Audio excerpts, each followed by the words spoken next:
a very good thing that we can come together, but it's even better when we have a source of information that we can share.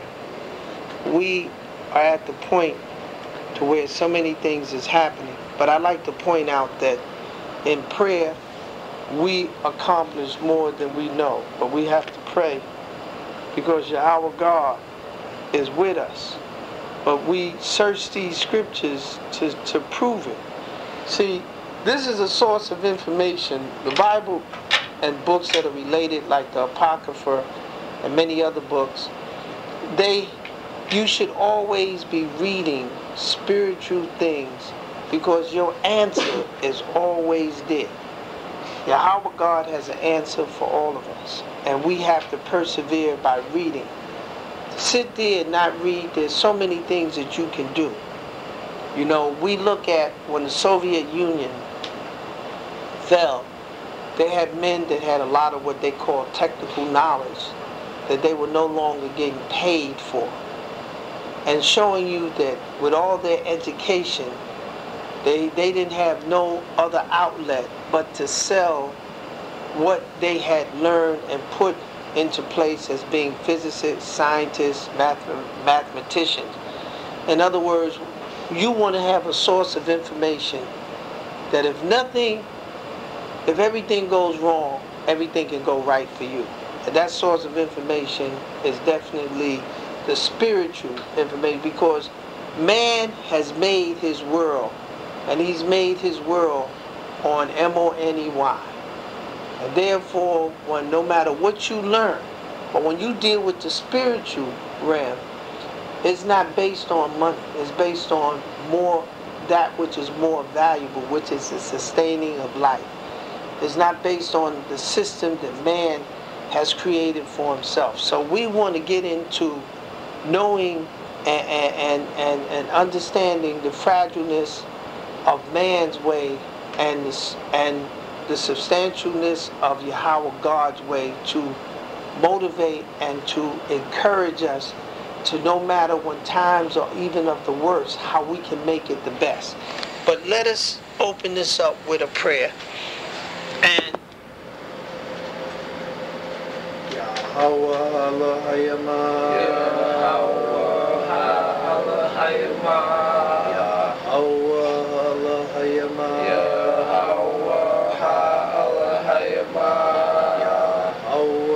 Elohayama, Yahweh Elohayama,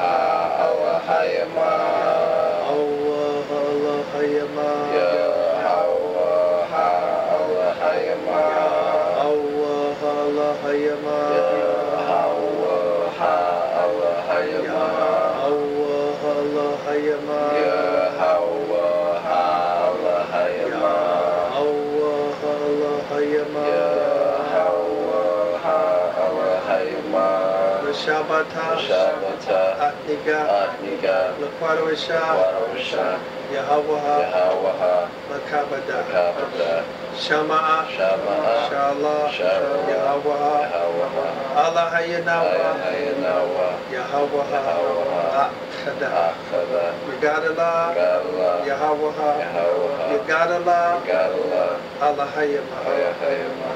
La'a ya'anaha latistayukwa Kaya shamasha Pamagana Yahawaha Alahayama Khanaha Malaka Yahawaha Sabayaba Layuwa Yawa Wayaha Latisma Berwaka, Alahayama, Ashura, La'a, Yesayura, Apaladaya, Wakasadawa, Adaya,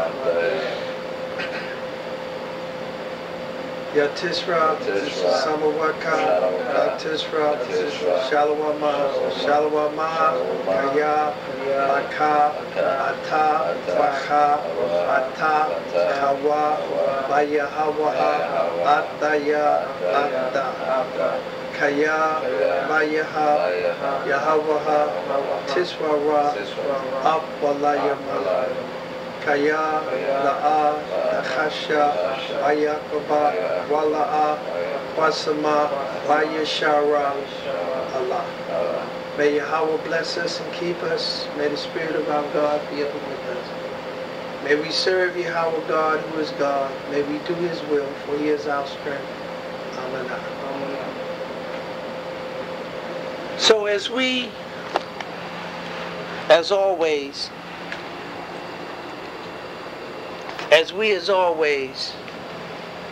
seek this book for the answers that we are striving to come in contact with, we open it up. And this is why we seek, if possible, a teacher that might shed some light, that may help us so that we might quickly have some understanding in our direction. We as young men, young women, even as people, know that what we are constantly striving to do is have and correct our ways and have a proper conduct, and to be anointed with the Spirit of God. It says in Psalm 119, wherewithal shall a young man clean his ways. And it says, by taking heed unto according to thy word. So we see that a young man coming into manhood that wants to clean his ways, he takes hold of God, of Yahweh God's ways, so that he may understand that these things will clean him. It will keep him from getting into trouble. And that's Psalm 119, verse 9. So when we go into this book to learn the wisdom and to learn the proper conduct that it will give us, we come across in the book of Proverbs where it gives the young man wise counseling not to go and deal viciously with their friends, to forsake the right path because they want to acquire money or they want things that would lead them down the way of destruction. So it says, Proverbs 1 verse 8, my son, hear the instructions of thy father, and forsake not the Torah of thy mother. For they shall be an ointment of grace unto thy head, and chains about thy neck. My son, if sinners entice thee, consent thou not. If they say, come with us, let us lay wait for blood. Let us lurk privately for the innocent without cause. Let us swallow them up alive as the grave, and whole as those that go it down into the pit. We shall find all precious substance. We shall fill our house with spoil. Cast in thy lot among us. Let us all have one purse. My son, walk not thou in the way with them. Refrain thy feet from their path, for their feet run into evil, and make it haste to shed blood. Surely in vain the net is spread in the sight of any bird, and they lay wait for their own blood. They lurk privately for their own lives. So are the ways of every one that is greedy of gain, which takes away the life of the others thereof. So this is the wisdom of pertaining to a young man that desires to clean his ways, is not to take up or be enticed with those that want to gain money and to have certain things put before them so quickly that it would mean that others' lives would be in jeopardy because they seek to acquire things without knowing that the circumstances in which they do seek will bring them into a very bad end. It also comes to warn a young man to give him wise counsel. It said, "My son, keep thy father's commandments and forsake not the Torah of thy mother. Bind them continuously upon thy heart and tie them about thy neck. When thou goest, it shall lead thee. When thou sleepest, it shall keep thee. And when thou awake, it shall talk with thee. For the commandments is a lamp, and the Torah is a light." And it says here, "Can a man take fire in his bosom, and his clothes not be burned? Can one go upon hot coals, and his feet not be burned? So he that goeth into his neighbor's wife, whosoever touches her, shall not be innocent. Man, do not despise a thief, if he steal to satisfy his soul when he is hungry. But if he be found, he shall restore sevenfold. He shall give all the substance of his house. But whosoever committed adultery with a woman lacking understanding, he that does it destroys his own soul. A wound and a dishonor shall he get, and his reproach shall not be wiped away. For jealousy is the rage of a man. Therefore he will not spare in the day of vengeance. He will not regard any ransom, neither will he rest content, though thou give many gifts." And it goes, "My son, keep my word." And it goes on to give a young man wise advice. Because if I would have to say that nothing has destroyed the civilization more than sex that has been dealt with improperly, such as when women start with women, men with men dealing with women that are married. It didn't say in this book that a man you will not see. Adultery in this society is when a man and a woman,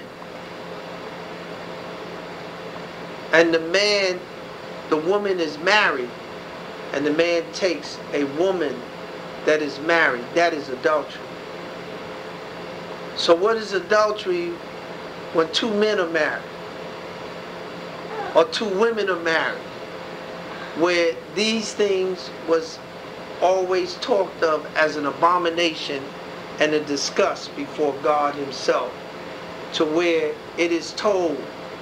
We have to realize that it is important that we learn how to walk in the earth, to give our own life substance, and to become a valuable to our own self.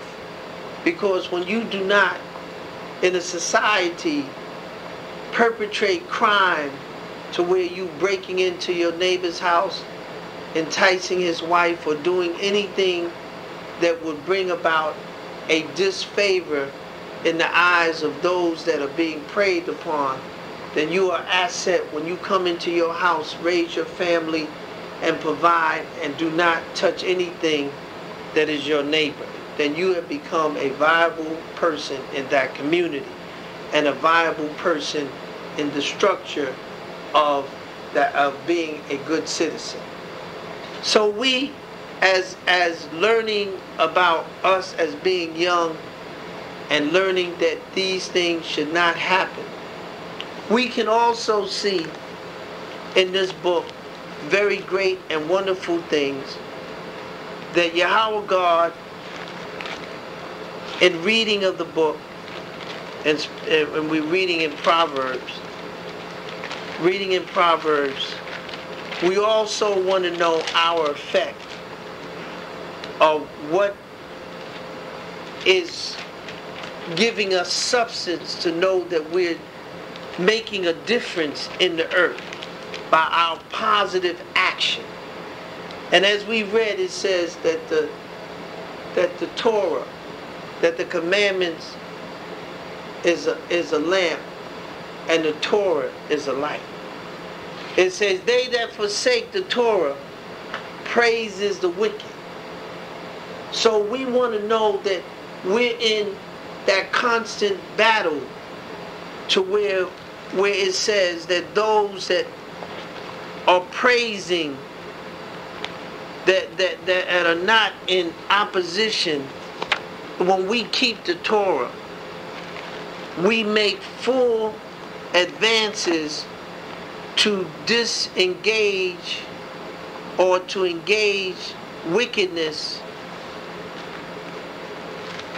so it might have distortion, and therefore instead of it having a free passage to exercise its wickedness, we that keep the Torah, we are in opposition. But such as keep the Torah contends with them, so we are in contention. And this is why it says, and that's Proverbs 28, but as it says in Ephesians 6, put on the whole armor of God, that ye may be able to stand against the wiles of the devil. For we wrestle not against flesh and blood. So he said, put on the whole armor. When we keep the commandments of Yahweh, we put on the whole structure of our God, so that we can offend the righteousness of truth by keeping the Torah. You understand what I'm saying? When there are those, Yahweh know why others do. We're not saying, we're telling about what we're doing it for. Our whole purpose is to return back to Yahweh God, and to have that strength that can only come by the deliverance of the Spirit. So to put on the whole armor of God, to be in contention with them, we keep the Torah. We learn that this is a must, and Yahweh God is calling us to do just that. We have to realize that when the prophet had said to the people the words that were said in his mouth by Yahweh God, he was giving us, even in the days that we would be lost, he was giving us a road back home. When we go into Daniel, and to begin to prove to you what I'm saying, we can prove it with Daniel. Because Daniel talks about when God began to deal with Daniel. He says, Daniel chapter 10 verse 11. And he said unto me, O Daniel, a man greatly beloved. Greatly beloved. He didn't say love, but he said greatly beloved. Understand the words that I have spoken unto thee, and stand upright unto thee, and I now sent. For unto thee am I now sent. And when he had spoken these words unto me, I stood trembling. Then said he unto me, fear not, Daniel, for from the first day that thou didst set thy heart to understand and to chasten thyself. In other words, he said, Daniel, the first day that you began to chasten yourself to do right. You understand? He says, what did he say? Chasten thyself before thy God. Thy words were heard, and I have come for thy words. He said, when you began to put your life together, your words were heard. The first day, he didn't say the second, the third. He said, Daniel, from the very first day that Yahweh God saw that you chastened yourself to walk in that way, your prayers was heard. This is written right here. See, when I'm saying, if you seek it and search it out, you'll find out, yeah, Yahweh God listens. But if your conduct is unforgivably entangled in confusion and mishaps of life, then why would you want God to hear you? He's not going to hear you when you don't take your life as clay and begin to mold it in a proper way. He's not going to hear you. Because these are the words that's written in this book to tell an absolute truth. And that absolute truth allows you to mold and structure by the discipline that has been written in this book. But what he says, thou art not loved, thou art greatly beloved. That's different. Greatly beloved. He said, I've come because you, the first day you began to chasten and do the things. And this is why it says in Proverbs, in the Psalms, Psalm 50, and I just want to make it as clear as possible, that Yahweh God is a gracious and wonderful God. He says this in Psalm 50 verse 23, whosoever offers praise glorify me, and to him that ordereth his conversation aright will I show the salvation of Allah.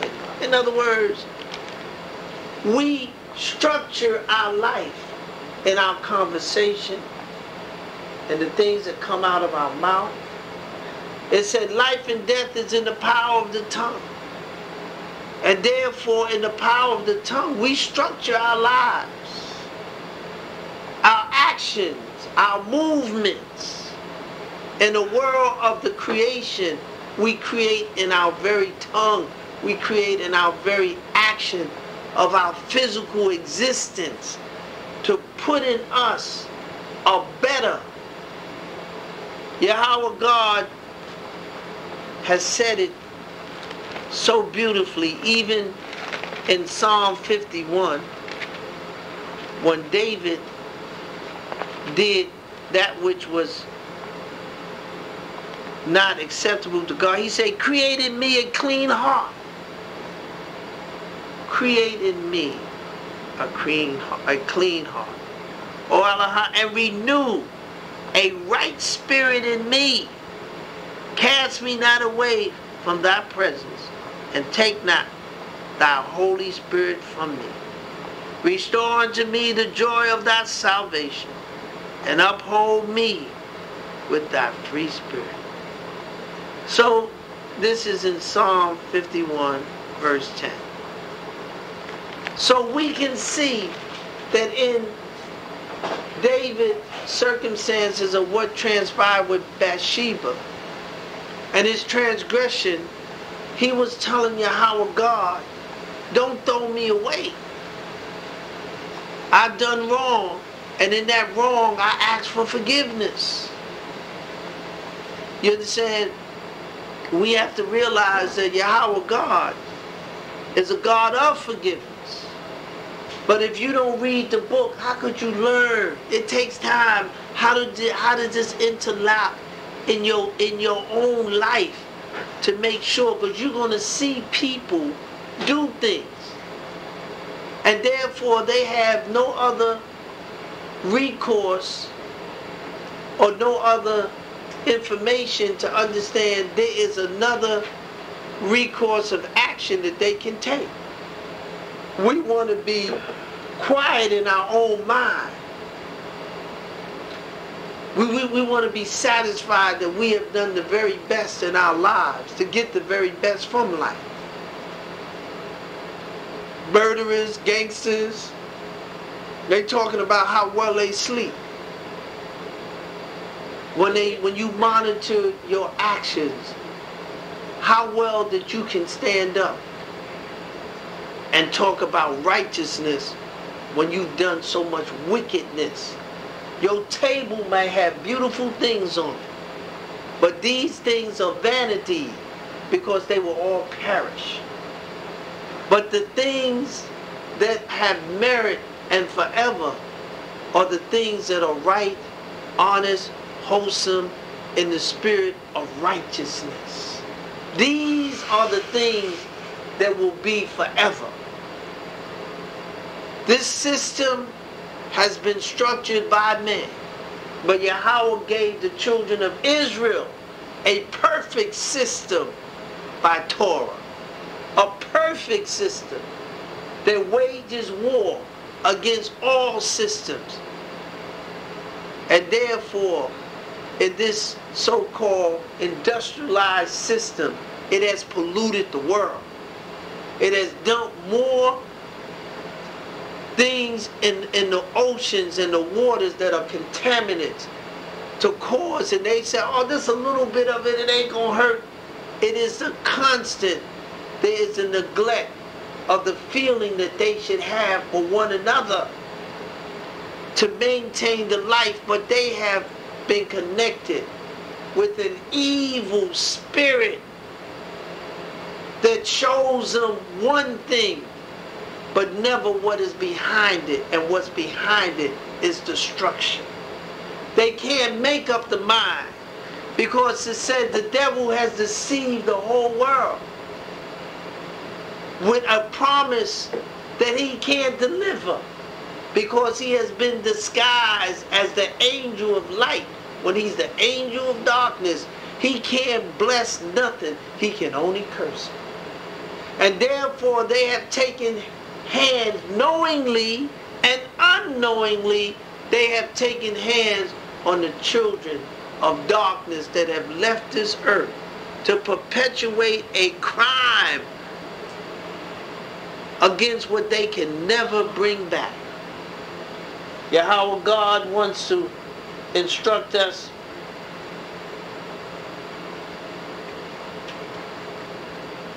in a great truth. And he says, O Daniel, thou not loved, thou greatly beloved. And I say we would love to hear that great words that Yahweh God will say to us. And we must begin to realize that this book is our book. Therefore, there's a message in this book for us. When we go to Deuteronomy chapter 23, verse 14, and he says, for Yahweh thy God walketh in the midst of thee, of thy camp, to deliver thee, to give up thy enemies before thee. Therefore shall thy camp be holy, that he see no unclean thing in thee, and turn away from thee. So he's saying to them, and he says this, thou shalt have a place also without the camp, whether thou goest forth abroad. And thou shalt have a pedal upon thy weapon. And it shall be, when thou hast eased thyself abroad, thou shalt dig therewith, and shalt turn back, and cover that which cometh from thee. So they had a structure that even the waste that came out of them, that they would go out of the camp. And he said, when you do, you dig a hole and you cover it. He said, for Yahweh thy God walketh in the midst of thy camp, to deliver thee and to give up thy enemies before thee. Therefore shall thy camp be holy. In other words, there was a structure. You don't take waste and put it anywhere. The waste that come out of you, he even structured that it be put in a certain place. Because that camp that you have must be holy, even in your house. And he says, that Yahweh walks in the midst of us. You understand? He ain't somewhere in the boogeyman land. He said he walks in the midst of us. Okay? In the midst of us to give up our enemies. So Yahweh God wants us, he says, because let us go to Exodus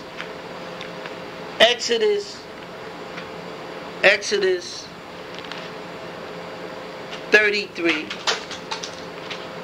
Exodus 33. Yahweh God 33:3. Unto a land flowing with milk and honey, for I will not go up in the midst of thee, for thou art a stiff-necked people, lest I consume thee in the way. Yahweh God always said to Israel that he wanted to be in the midst of us. And he was structuring it so that he would not be away from us, but in the midst, in the presence, in the dwelling of us. And therefore, he said that Israel